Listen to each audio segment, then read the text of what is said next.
Hello, I'm back with my first video of 2014. Happy New Year, by the way. And this one is going to be a top 5 of 2013. Now, I'm going to be doing a couple of these, and basically the reason for that is because I couldn't narrow down a top 13 of 2013 like other YouTube users have done. So, as you've read in the description, I'm going to start with the Generations line. And now I must put a little disclaimer: not all the figures in these top 5 countdowns were released in 2013. It's just that I purchased them in 2013. So let's get started.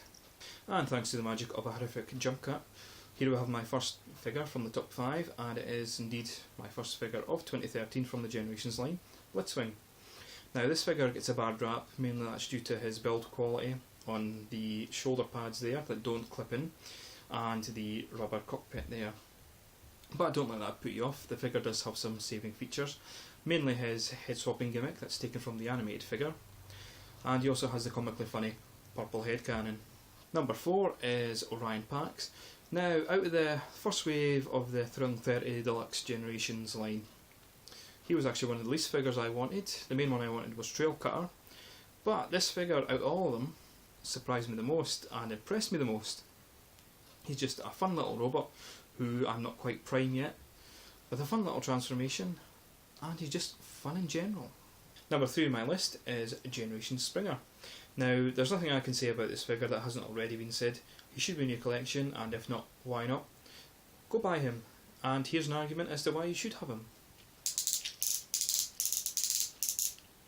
That's all you need to know, really. Number 2 on my list is Generations or Classics Mirage.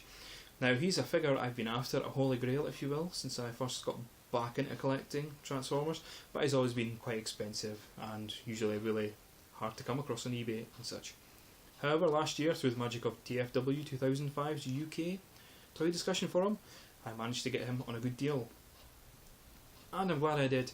He's a brilliant figure with a nice head sculpt and the transformations nice and simple, which brings him into a lovely little Formula 1 car mode. And my top Generations figure of 2013 is Sandstorm, just about to say Springer there. Now this figure for me does everything that Springer done, but 10 times better. This is how a retool should be. You wouldn't even know it was using the same mould. For me, I think I just prefer the aesthetics of Sandstorm a lot better than I do Springer. I prefer his alt modes, especially his VTOL mode. The Dune buggy is somewhat laughable, but it's still pretty cool. And that's why he is my top figure, my top Generations figure of 2013. Join me next time when I take a look at another top 5. I'll see you then.